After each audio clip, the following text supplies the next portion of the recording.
नमस्कार साथियों। आज हम एक ऐसे विषय पर चर्चा करने जा रहे हैं जो हमारे व्यक्तिगत, शैक्षिक और पेशेवर जीवन से सीधा जुड़ा हुआ है। डेटा एथिक्स और प्राइवेसी। जैसे जैसे हम तकनीकी रूप से अधिक जुड़े हुए होते जा रहे हैं, वैसे वैसे हमारी निजी जानकारी भी विभिन्न डिजिटल प्लेटफॉर्म्स पर साझा होती जा रही है। ऐसे में यह ज़रूरी हो जाता है कि हम यह समझें कि हमारे डेटा का उपयोग कैसे हो रहा है, कौन कर रहा है और क्या वह नैतिक रूप से उचित है। इस सत्र में हम समझेंगे कि डेटा एथिक्स क्या है, प्राइवेसी क्यों ज़रूरी है और एक जिम्मेदार नागरिक, डिजिटल नागरिक के रूप में हमारा क्या कर्तव्य है। डेटा एथिक्स का अर्थ है डेटा के संग्रह, उपयोग, विश्लेषण और साझा करने में नैतिक मूल्यों का पालन करना। इसमें मुख्य रूप से पारदर्शिता, जवाबदेही, निष्पक्षता और गोपनीयता जैसे सिद्धांत शामिल हैं। उदाहरण के तौर पर, यदि कोई संस्था आपके नाम, फ़ोन नंबर या ब्राउजिंग हैबिट्स को इकट्ठा कर रही है, तो क्या उन्होंने आपसे अनुमति ली है? क्या आपको बताया गया है कि इनका क्या उपयोग होगा? डेटा एथिक्स इसी सवालों का उत्तर तलाशता है और सुनिश्चित करता है कि टेक्नोलॉजी का प्रयोग मानवाधिकारों और सामाजिक मर्यादाओं के अनुरूप हो।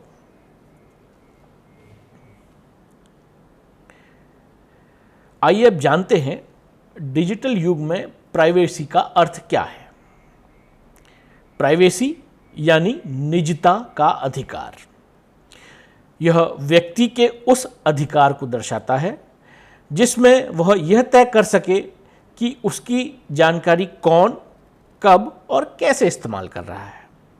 आज के समय में जब हम मोबाइल ऐप्स, वेबसाइट्स और सोशल मीडिया का उपयोग करते हैं, तो हम अनजाने में बहुत सी निजी जानकारियां साझा कर देते हैं। इसमें हमारा नाम, स्थान, मेडिकल डेटा, सर्फिंग हिस्ट्री और कॉन्टैक्ट लिस्ट शामिल हो सकते हैं। यदि इन जानकारियों का गलत इस्तेमाल हो तो व्यक्ति के साथ धोखाधड़ी, ट्रैकिंग या मानसिक उत्पीड़न तक हो सकता है। डेटा एथिक्स 5 मुख्य सिद्धांतों पर आधारित होता है। पहला है कंसेंट यानी अनुमति। उपयोगकर्ता की स्पष्ट और जानकार सहमति आवश्यक है। दूसरा है ट्रांसपेरेंसी यानी पारदर्शिता। जानकारी स्पष्ट रूप से बताई जानी चाहिए कि डेटा कैसे और क्यों इस्तेमाल होगा। तीसरा है अकाउंटेबिलिटी यानी जवाबदेही। डेटा हैंडल करने वाले को उसकी जिम्मेदारी लेनी होगी। चौथा है फेयरनेस यानी निष्पक्षता। किसी प्रकार के भेदभाव या पूर्वाग्रह डेटा से जुड़े निर्णयों में नहीं होने चाहिए। और पांचवा है सिक्योरिटी यानी सुरक्षा। डेटा को सुरक्षित रखना, अधिकृत पहुंच से अनधिकृत पहुंच से बचाए रखना अनिवार्य है। इन सिद्धांतों का पालन संस्थाओं और व्यक्तियों दोनों के लिए अनिवार्य होना चाहिए।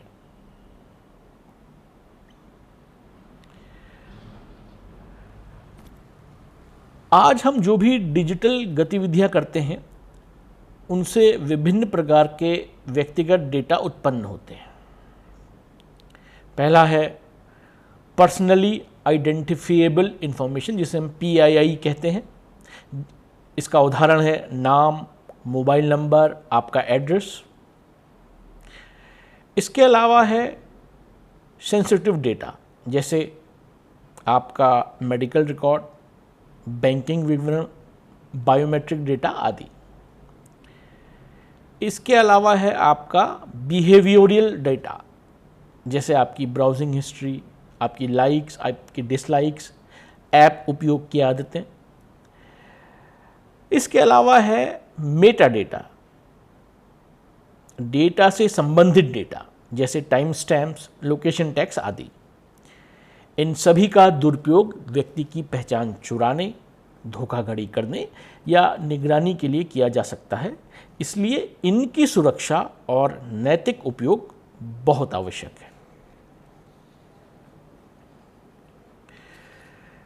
डेटा संग्रह और उपयोग से जुड़े कुछ आम नैतिक मुद्दे हैं। पहला है बिना अनुमति के डेटा इकट्ठा करना। दूसरा है स्पष्ट जानकारी दिए बिना डेटा को तीसरे पक्ष के साथ साझा करना।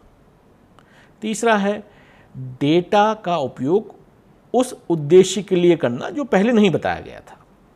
और चौथा है एआई और एल्गोरिथम्स के माध्यम से डेटा का प्रयोग बिना पारदर्शिता के करना। ये सब उपयोगकर्ता के अधिकारों का उल्लंघन करता है और जो म्यूचुअल ट्रस्ट है उसे कमजोर करता है।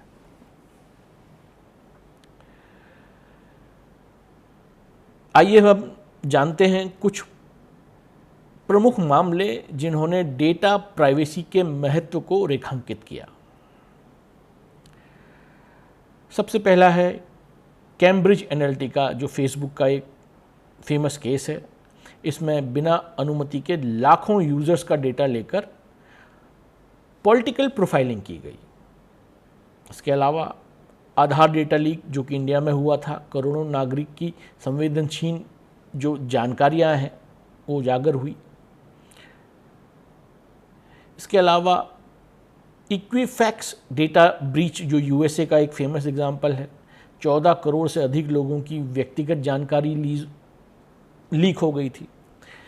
इन मामलों से ये स्पष्ट होता है कि डेटा की लापरवाही या अनैतिक प्रयोग का कितना बड़ा नुकसान हो सकता है।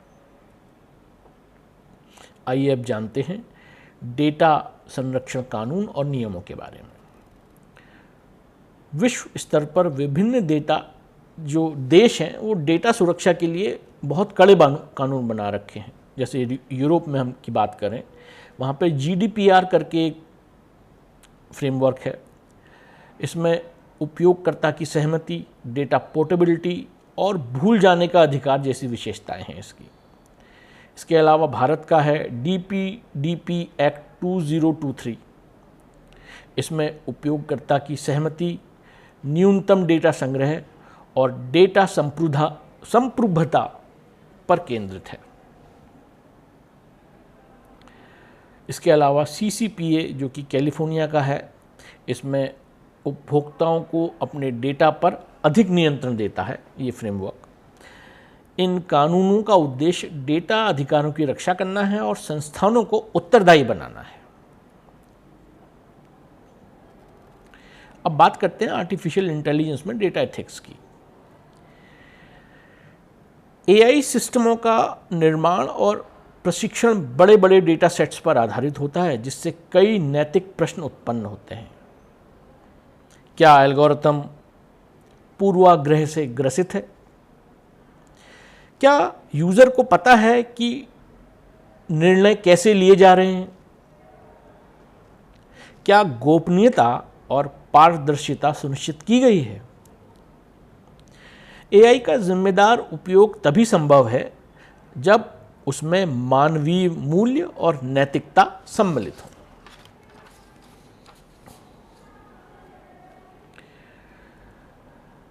किसी भी डेटा को संग्रह करने से पहले आप स्पष्ट सहमति लें। ये कुछ इथिकल प्रैक्टिसेस हैं जिसका आपको अभ्यास करना चाहिए डेटा प्राइवेसी को मेंटेन करने के लिए।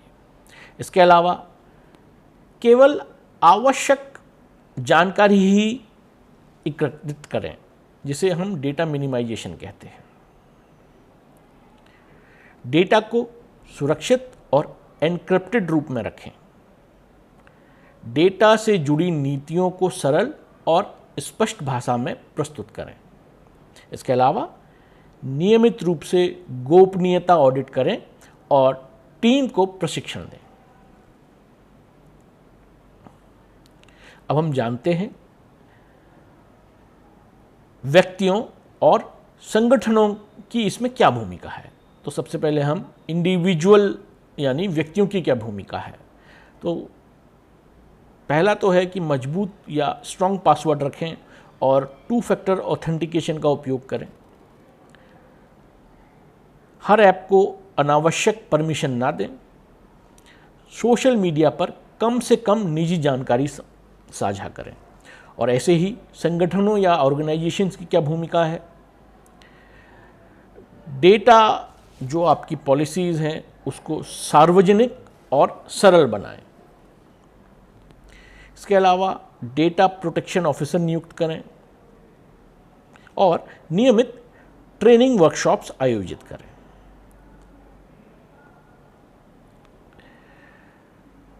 डेटा पावर है और पावर के साथ जिम्मेदारी भी आती है। डेटा एथिक्स और प्राइवेसी का पालन करना केवल कानूनी जिम्मेदारी नहीं बल्कि एक नैतिक कर्तव्य भी है। हमें ऐसी डिजिटल संस्कृति बनानी है जहां इनोवेशन हो लेकिन मानवाधिकारों का हनन ना हो।